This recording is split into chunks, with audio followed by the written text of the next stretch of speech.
에베소서 2장 8절에서부터 13절입니다. 에베소서 2장 8절에서부터 13절.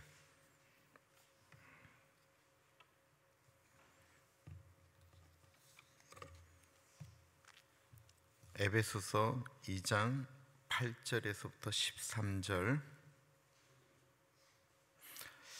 오늘 에베소서 2장 8절에서부터 13절은 우리 너무 잘 아는 말씀인데요, 우리 한 절씩 교독하는 것이 아니고 13절 짧으니까 8절에서부터 13절 우리 천천히 한 목소리로 같이 읽겠습니다. 시작. 너희는 그 은혜에 의하여 믿음으로 말미암아 구원을 받았으니 이것은 너희에게서 난 것이 아니요 하나님의 선물이라. 행위에서 난 것이 아니니 이는 누구든지 자랑하지 못하게 함이라. 우리는 그가 만드신 바라 그리스도 예수 안에서 선한 일을 위하여 지으심을 받은 자니, 이 일은 하나님이 전에 예비하사 우리로 그 가운데서 행하게 하려 하심이니라. 그러므로 생각하라. 너희는 그때에 육체로는 이방인이요 손으로 육체에 행할 할례를 받은 무리와 칭하는 자들로부터 할례를 받지 않은 무리라 칭함을 받는 자들이라. 그때 너희는 그리스도 밖에 있었고 이스라엘 나라 밖에 사람이라. 약속의 언약들에 대하여는 외인이요 세상에서 소망이 없고 하나님도 없는 자이더니, 이제는 전에 멀리 있던 너희가 그리스도 예수 안에서 그리스도의 피로 가까워졌느니라. 아멘. 지난 추수감사절 금요일 오후에 밖에 나와 있는데 막내에게서 전화가 왔습니다. 근데 얘가 좀 그런 얘기를 안 하는데 이렇게 얘기했습니다. 아빠, 오늘 나와 1시간만 같이 쇼핑을 해달라는 것입니다. 블랙 프라이데이 이거 다 끝났는데, 그랬더니 자기가 전화 걸었더니만 아직 안 끝났다라는 거예요. 제가 그래서 1시간이면 되냐고 물었더니만 1시간이면 된다라는 것입니다. 근데 뻔하거든요. 제가 우리 아이 머릿속에 들어가 있거든요. 왜냐하면 걔가 하는 행동이 제 어릴 때 행동하고 거의 흡사하기 때문에 그렇습니다. 애들은 참 묘해요. 제 과거를 보지 않았는데도 거의 저의 과거와 비슷합니다. 참 놀랍죠. 그게 DNA라고 그래서 얘기를 하죠. 근데 우리 아이가 옷 같은 데 관심 있는 애가 아니거든요. 집에 갔어요. 이렇게 게임기 하고 그 안에서 들어가면 본인이 게임할 수 있는데 거기 데려다 달라는 거예요. 데려다만 주면 되느냐 그랬더니만 데려다만 준대. 제가 그 아이를 뻔히 알기 때문에, 그럼 나는 너를 데려다만 줄 거고 나는 코스코에 가서 장을 보겠다고 그랬습니다.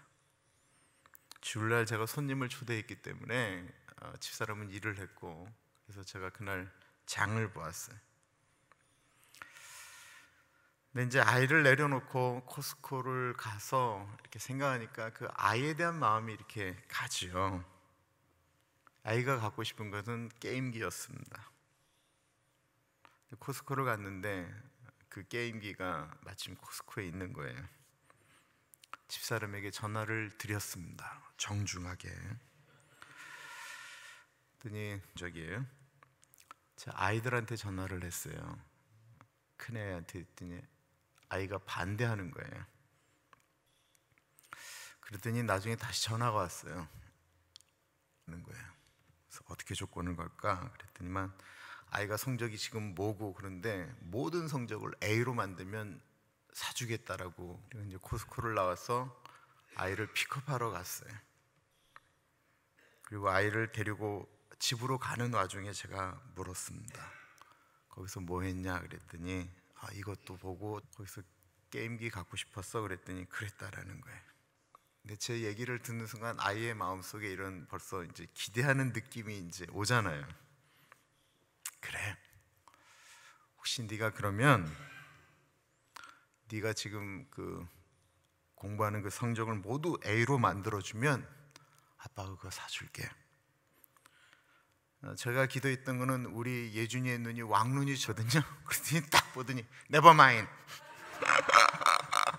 이 끝이었어요. 선물을 받을 조건이 되는 것은 제 아들이었다라는 것, 그 선물을 받을 것을 충족해야 된다라는 것입니다. 받을 조건 선물일까요?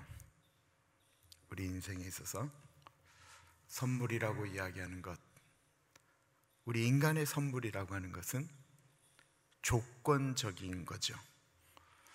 결혼기념일이니까, 생일이니까 뭐 이런 것들이 우리 지난 수요일날 요한복음 3장 16절에 대한 말씀을 드렸습니다. 하나님이 세상을 이처럼 사랑하사 독생자를 주셨으니 이는 저를 믿는 자마다 멸망치 않고 영생을 얻게 하려 하심이라.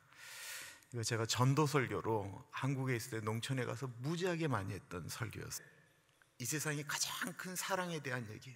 하나님이 이 세상을 이처럼 사랑하사, 하나님이 이 세상에 가장 큰 위대한 선물 독생자를 주셨다.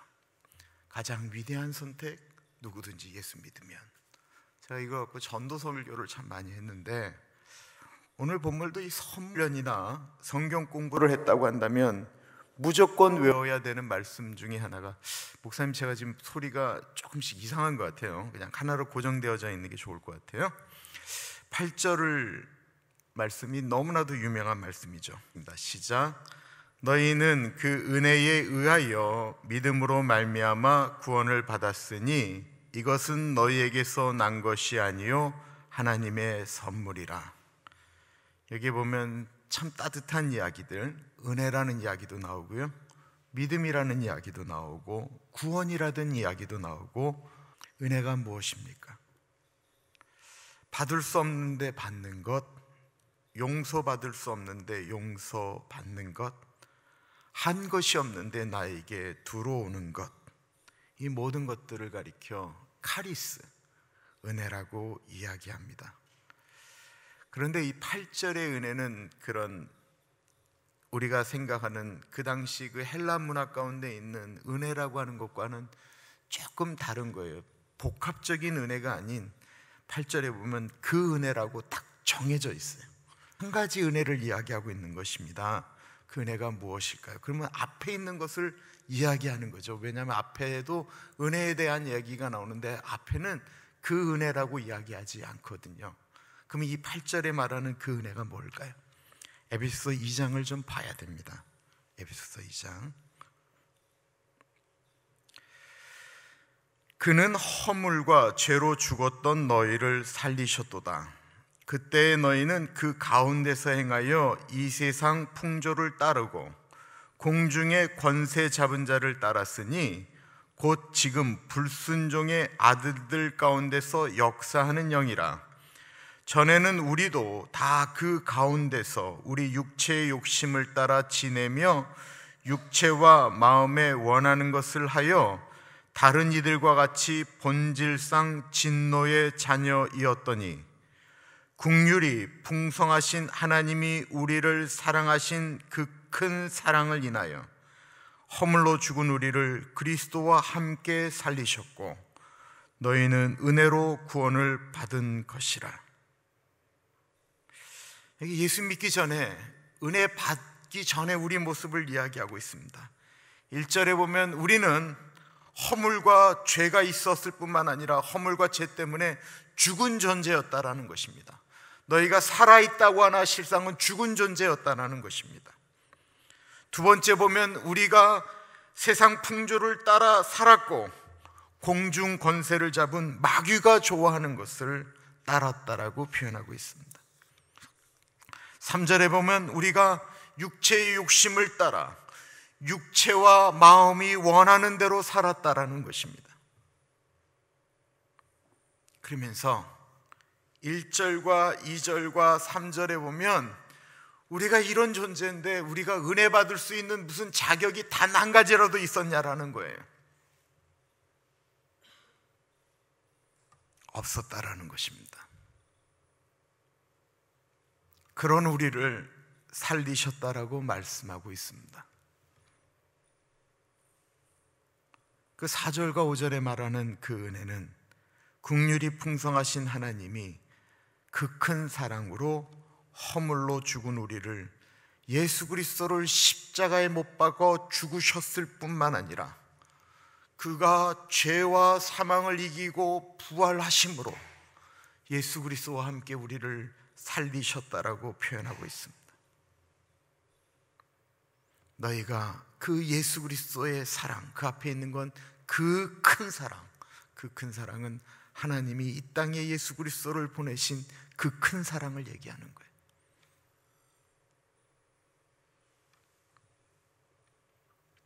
왜 은혜가 선물입니까? 우리가 한 것이 없는데 일방적으로 받은 것이기 때문에 그렇습니다. 왜 그럼 예수 그리스도가 선물이고 은혜입니까? 인간에 대한, 우리 자신에 대한 이해가 있어야지요. 우리가 이 세상에 태어날 때부터 죄를 가지고 태어납니다. 그것을 가리켜 신학적으로는 원죄라고 이야기합니다. 우리가 원래 가지고 태어나는 것, 그걸 원죄라고 얘기를 하고요. 원죄가 아닌 우리 인간이 스스로 짓는 죄를 가리켜 자범죄라고 이야기합니다.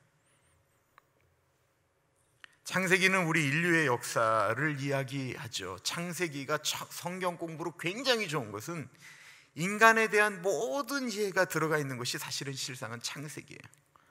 창세기 1장은 하나님이 천지 창조하시는 것이 나오죠. 창세기 2장에 보면 인간을 만드시는 이야기가 나옵니다. 그리고 창세기 3장이 나면 아담과 하와가 선악과를 따먹는 이야기가 나오고요.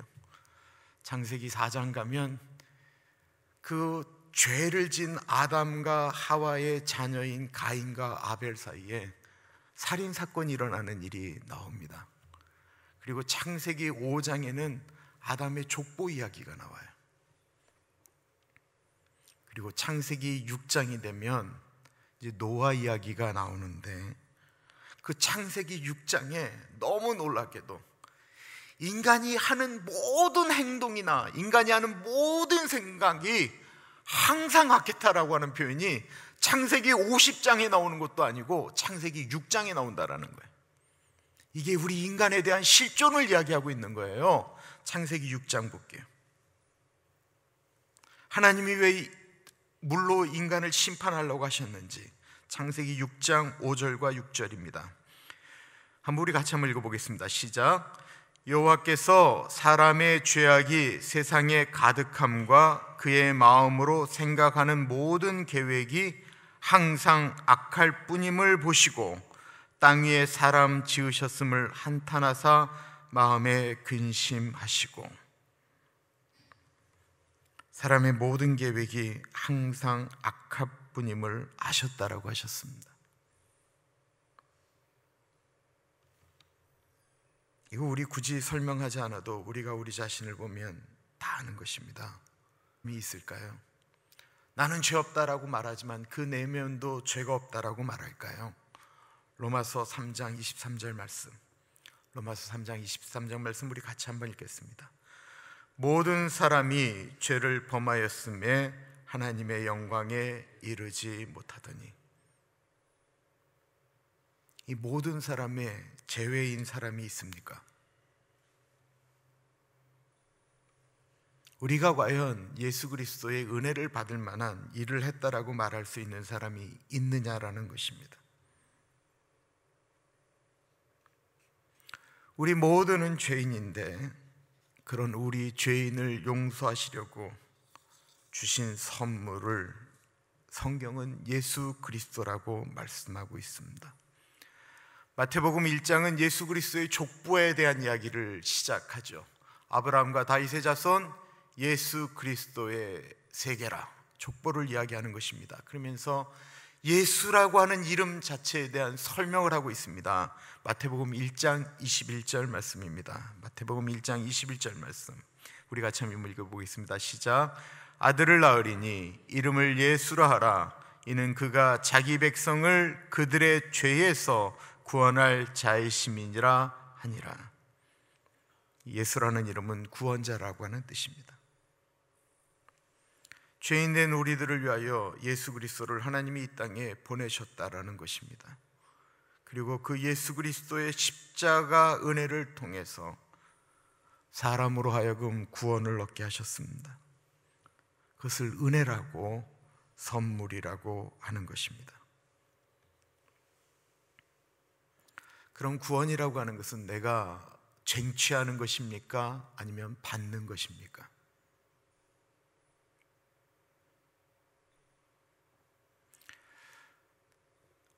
내가 쟁취한다라는 것, 내가 얻는다라고 하는 것에는 우리의 행위가 들어갈 수 있습니다. 선물로 받았다라고 하는 여기에는 일방적인 것이고 조건이 없는 것입니다.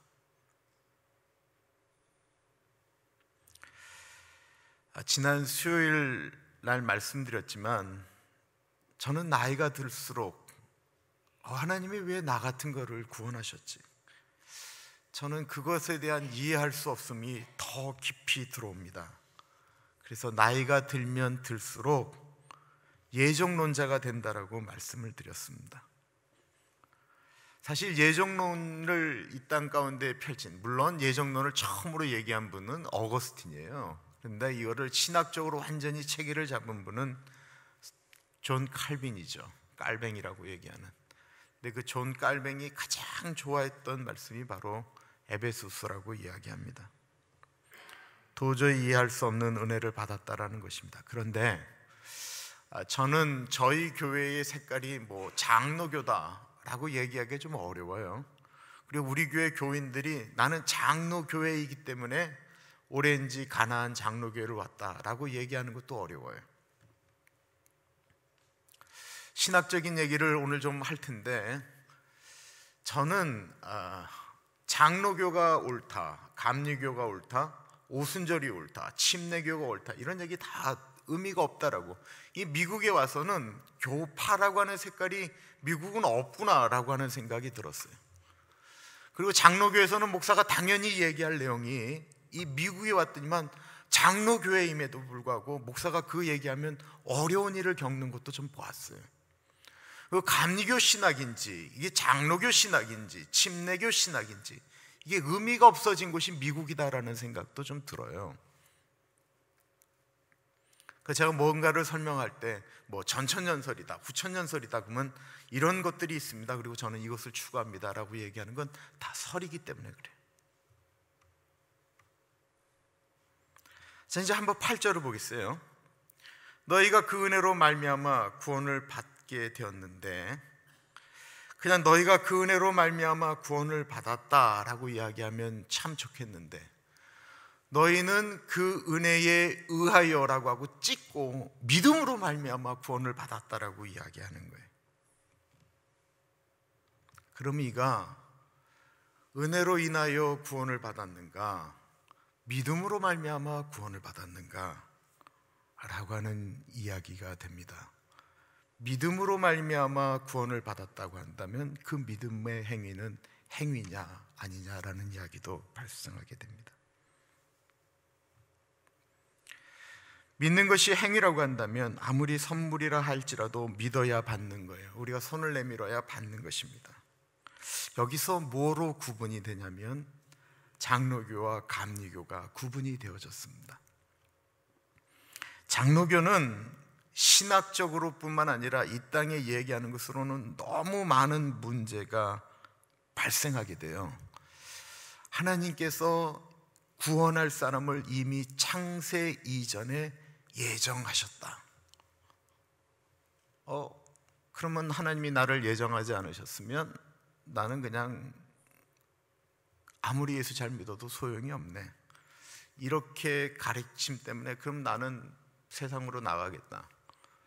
내가 하나님이 구원하셨으면 나중에 나를 쳐서라도 데려오시지 라고 이야기하는 일들이 발생했습니다.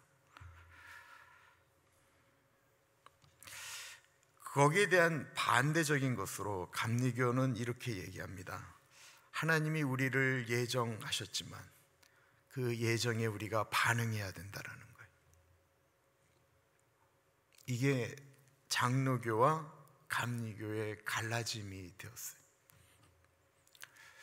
99%는 하나님의 예정함, 1%는 인간의 선택이다라는 것입니다.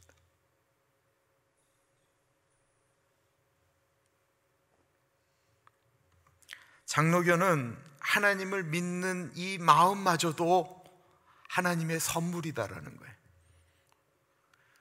하나님이 우리에게 하나님을 믿는 믿음을 주셔야 하나님이 믿어지고, 예수 그리스도께서 나를 위하여 구원하셨구나라고 하는 그것이 믿어지는 것도 하나님이 일방적으로 주는 믿음이라는 것이고, 감리교는 하나님이 나를 구원하시기로 예정하셔서 예수 그리스도를 보내주신 것은 은혜인데, 그 은혜를 내가 선물로 내 손을 내밀어 받는 믿음은 그는 나의 행위다라는 거예요.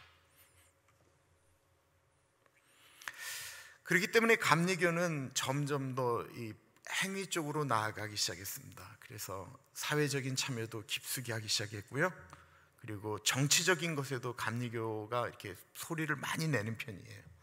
그래서 이 감리교가 사회적으로 막 들어갈 즈음에 감리교에서 왜 우리가 신앙을 자꾸만 사회로 적용을 시키려고 자꾸만 애쓰느냐라고 하면서 감리교에서 탁 하고 떨어져 나간 종교가, 그 교파가 하나 있어요. 뭘까요? 그게 성결교예요.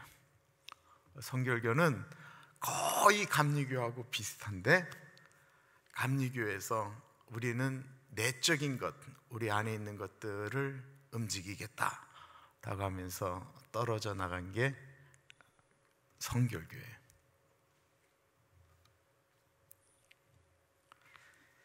감리교에서 구원이라고 하는 것을 하나님과 인간이 같이 애써서 노력해야 된다. 그래서 감리교의 중요한 교리는 신과 인간의 협력이라는 거예요. 신인 협력, 이게 감리교의 굉장히 중요한 교리예요. 구원은 하나님과 인간의 협력으로 이루어진다라는 것입니다. 두들겨 맞기에 가장 좋은 것은 장로교입니다.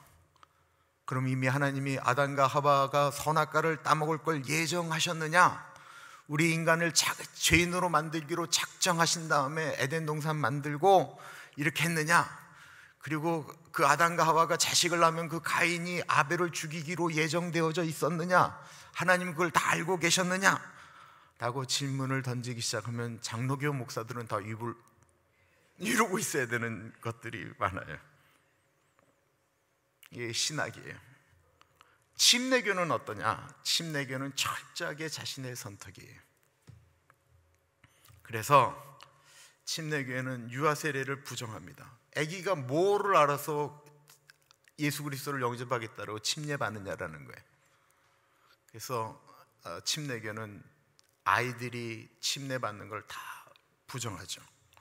그래서 침례교는 옛날에 침례교가 만들어질 땐 이 논리가 굉장히 강해서 제세례파가 생겼잖아요.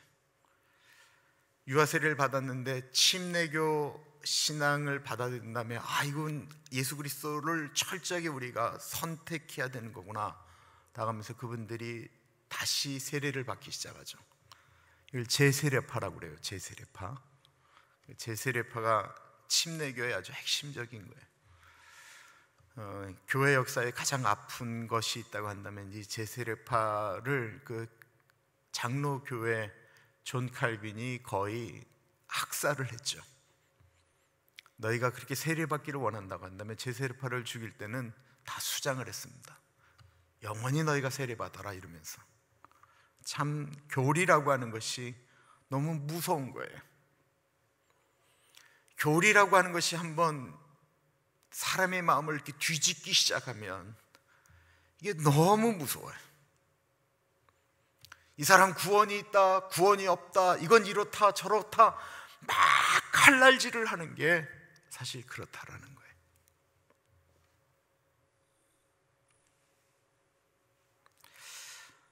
저 목사의 아들이기 때문에 제가 예수 믿고 싶어 환장했었거든요. 내가 예수를 믿고 싶었어요. 그래서 지난 수요일 날 말씀드렸던 것처럼 내가 어떤 걸 이렇게 체험하면 예수님을 좀 믿지 않을까, 우리 엄마 아빠처럼 랄랄랄라 방언을 하면 내가 그걸 체험했으니까 예수님이 믿어지지 않을까. 그래서 중학교 2학년 때 혼자 백 메고 하늘산에 올라가서 일주일 동안 기도하면서 그 추운데 소나무 뿌리 뽑으면 예수 만난다고 그래서 중학교 2학년짜리가 소나무 붙들고 기도하고, 그런데도 제가 믿어지지가 않는 거예요. 놀랍지 않아요? 내가 엄마 아빠한테 매일 예배를 드리고 그렇게 자랐는데 안 믿어지는 거예요.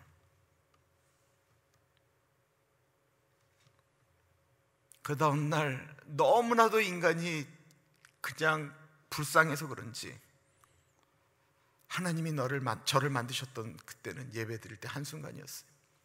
벌레만도 못한 나를 사랑하신 하나님. 이상하게 그날부터는 모든 것들이 다 믿어지는 거였습니다. 저는 그래서 그 믿음이라고 하는 것도 선물 같아요. 저한테 그래요. 제가 역시 감리교에서 오신 분들이나 침례교회 백그라운드를 갖고 있는 분들한테는 이런 얘기가 다 서로 어려운 얘기예요.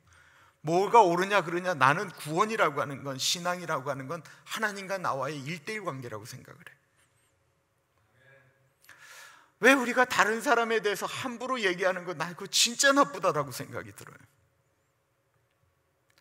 제가 예수 믿고 난 다음에 다른 사람들에 대해서 얼마나 칼질을 많이 했는지 아세요? 그리고 그 칼질의 대상은 대부분 목사님들, 장로님들이었어요.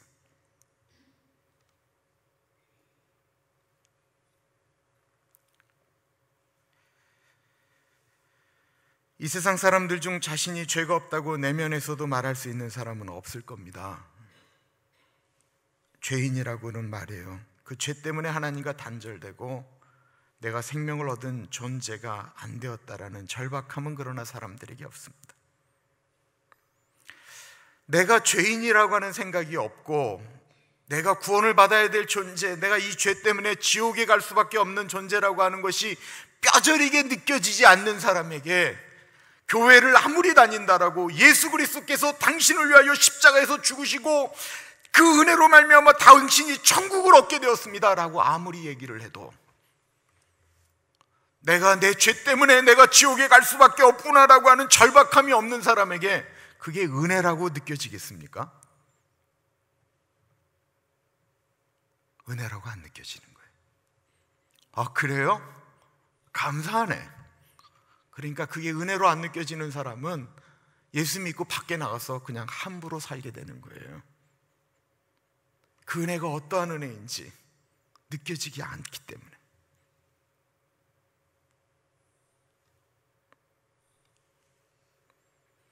내가 죄 때문에 심판을 받고 지옥에 갈 수밖에 없는 존재인데 그 예수 그리스도께서 나를 위하여 죽으셨구나 라고 하는 것을 깨닫게 될 때, 내가 그것을 얻을 만한 자격이 없는데 그것을 받게 되었구나 라고 느껴질 때 한량없는 은혜라고 고백하게 되는 것입니다. 그 사도 바울의 한량없는 은혜, 말할 수 없는 은혜라고 고백하는 건 내가 용서받을 수 없는 죄인이다라고 하는 그 마음이 내 안에 없는 순간, 없으면 그건 고백할 수 없는 것이다라는 것입니다. 다시 믿음에 대한 이야기를 들어갑니다. 믿음을 선물이라고 해석하는 것은 사실 이 구절 때문입니다. 이건 장로교적인 해석이에요.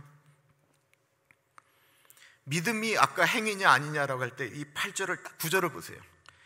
행위에서 난 것이 아니니 이는 누구든지 자랑하지 못하게 함이라. 그래서 장로교는 이걸 딱 이렇게 해석하는 거예요. 믿음마저도 행위가 아니다라는 거예요. 거기에 만약에 우리가 믿는다, 손을 내민다, 이것이 만약에 행위라고 한다면 구절은 있을 수 없다라는 거예요. 그럼 감리교는 어떻게 해석하느냐? 그건 제가 말씀 안 드릴래요. 그럼 너무 많이 나가니까. 로마서 3장 27절 볼게요. 로마서 3장 27절 28절. 그런즉 자랑할 때가 어디냐? 있을 수가 없느니라. 무슨 법으로냐 행위로냐 아니라 오직 믿음의 법으로니라. 그러므로 사람이 의롭다 하심을 얻은 것은 율법의 행위에 있지 않고 믿음으로 되는 줄 우리가 인정하노라. 우리가 구원을 얻는 만한 것은 아무것도 안 했다라는 것입니다. 그렇다면 감리교는 장로교보다 조금 더 문제가 있는 것일까요? 아니다라는 것입니다. 왜냐하면 10절이 나오기 때문에 그렇습니다. 10절입니다.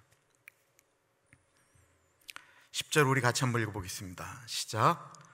우리는 그가 만드신 바라 그리스도 예수 안에서 선한 일을 위하여 지으심을 받은 자니 이 일은 하나님이 전에 예비하사 우리로 그 가운데서 행하게 하려 하심이니라.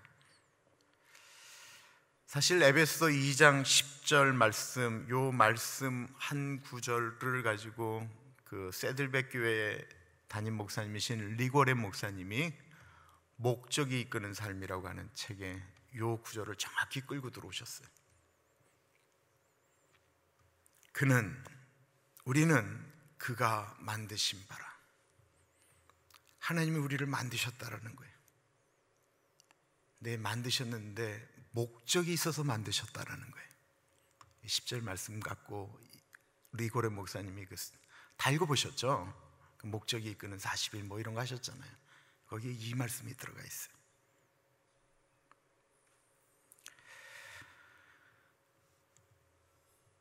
장로교는 이 말씀을 가지고 하나님의 전적인 은혜로 구원을 받은 우리들이 그 구원의 감격을 만들기 위해서 하나님은 우리를 새롭게 창조하셨다라고 하는, 우리를 새로운 존재로 만들었다라고 하는 것까지 끌고 들어오게 됩니다. 그 이쪽에 그 남성 합창단 중에 여성도 같이 들어가는지 잘 모르겠어요. 제 기억도 안 나네. 포이에마 합창단이라고 있어요. 들어보셨어요? 포이에마.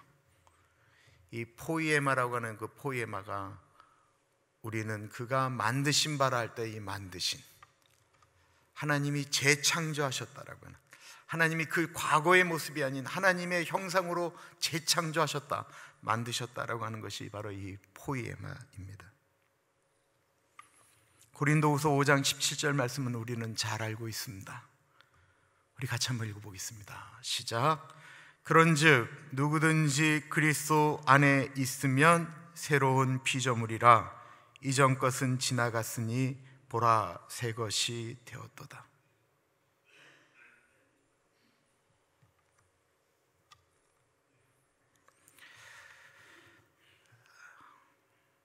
예수 그리스도 안에 있는 자, 예수의 구원을 받았다라고 고백하는 사람은 새로운 피조물이다라는 것입니다.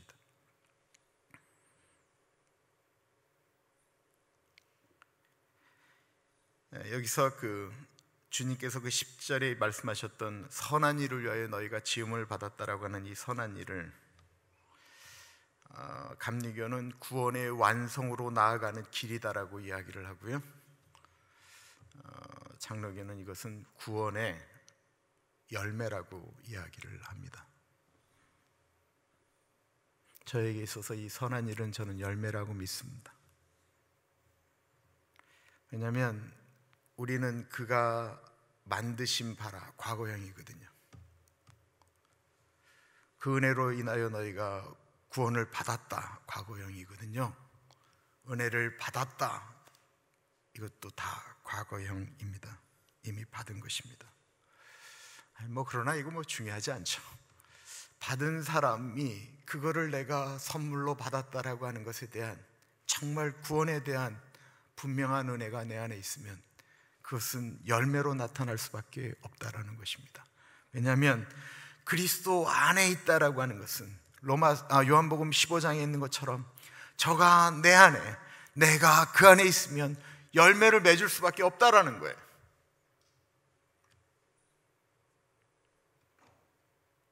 우리는 어떤 존재입니까? 구원이라는 은혜를 선물로 받은 존재다라는 것입니다. 그리고 우리는 예수님 안에서 나는 똑같다라고 생각하지만 새롭게 창조된 피조물이다라는 것입니다. 아까 우리 불렀던 찬송의 가사처럼 옛것은 지나갔다라는 거예요. 아니 나는 여전히 죄악 가운데 있는데 아니라는 거예요. 그 내 속성이 있지만 나는 예수 그리스도의 은혜를 받은 새로운 피조물이다라는 거예요. 그리고 내가 너를 위하여 십자가를 졌고 너는 내 것이니 너 나와 함께 선한 일을 하자라는 것이 예수님의 부탁이다라는 것입니다. 이 선한 일에 대해서도 좀 우리가 좀 이해를 했으면 좋겠어요. 선교하시는 분들은요, 선교가 가장 큰 선한 일이다라고 이야기를 해요. 구제하시는 분들은요, 구제하는 일이 가장 선한 일이다라고 이야기를 해요. 어떤 분들은 교회 일이 가장 선한 일이다라고 이야기를 해요. 어떤 분들은 내가 구원받았으니 잃어버린 영혼들을 찾아서 그들을 구원하는 일이 가장 선한 일이다라고 이야기를 해요. 여러분, 어떤 게 가장 선한 일입니까? 저는요, 부르심이 다 다르다라고 생각이 들어요. 제가 선교에 완전히 미쳐 있었어요. 선교에 완전히 미쳐서 그냥 시간만 내면 제가 중국으로 들어갔어요. 근데 우리 동기 중에 이제 중국어과 나오고 막 그런 친구가 있었는데 그 친구한테 그랬어요. 아니 그렇게 배워갖고 그 친구는 완벽하게 중국어를 막 외치는 사람이었거든요. 넌 뭐하고 있냐? 주님이 그런 달란트를 줬는데 빨리빨리 주님 오실 때가 다가왔는데 중국 이즘이 열리고 있는데 중국으로 들어가지 않고 막 이렇게 내가 막 뭐라고 하니까 그 친구가 막 얼굴이 힘들어하고 막 이랬거든요. 근데 그 친구는 지금 뭐 얘기하기 어렵지만 심양에 가장 큰 교회가 있어요. 서탑교회라고. 거기 담임 목사가 중국 사람이지만 제 친구예요. 저하고 같이 동문한 제 친구예요. 66년 같은 동기 여자예요. 그 친구의 남편이 됐어요. 선교 어쩌고 얘기하던 저는 지금 여기 있고, 그 친구는 중국에서 지금 그 어려움을 겪으면서 복음을 위해서 지금 그 자리에서 그냥 무릎 꿇고 살고 있어요.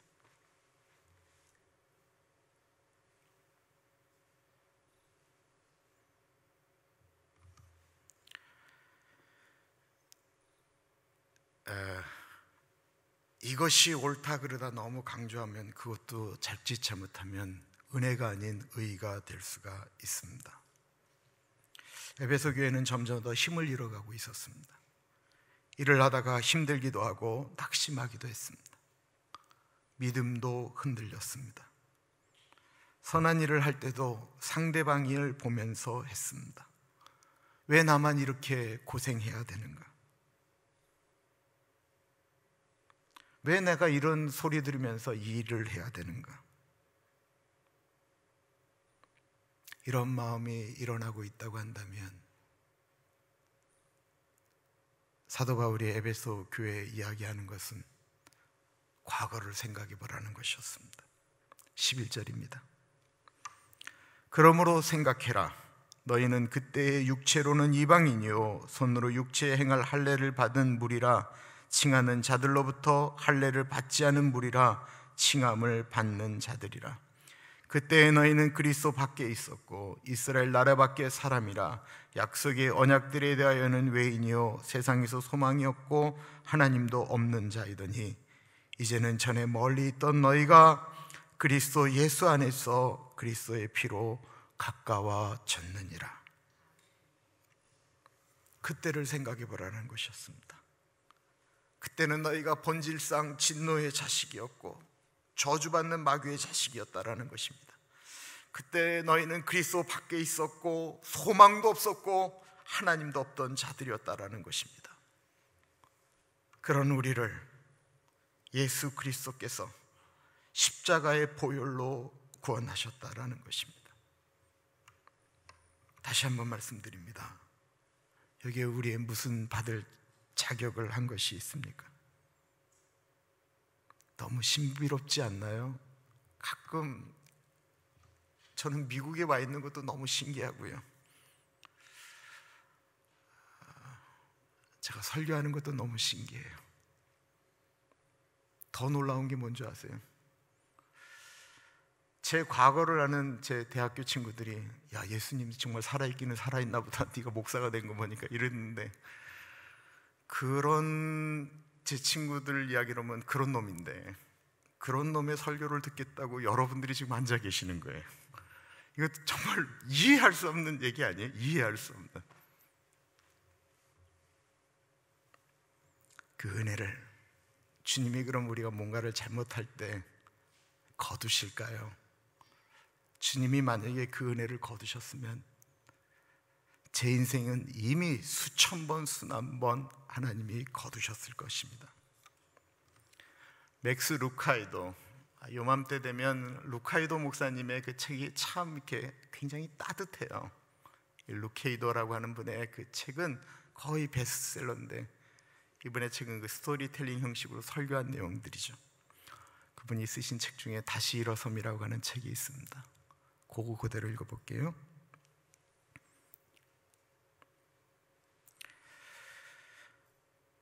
루케이도 목사님은 텍사스에서 태어나 어린 시절 바다를 한 번도 본 적이 없었습니다. 기껏해야 동네 연못이 고작이었습니다.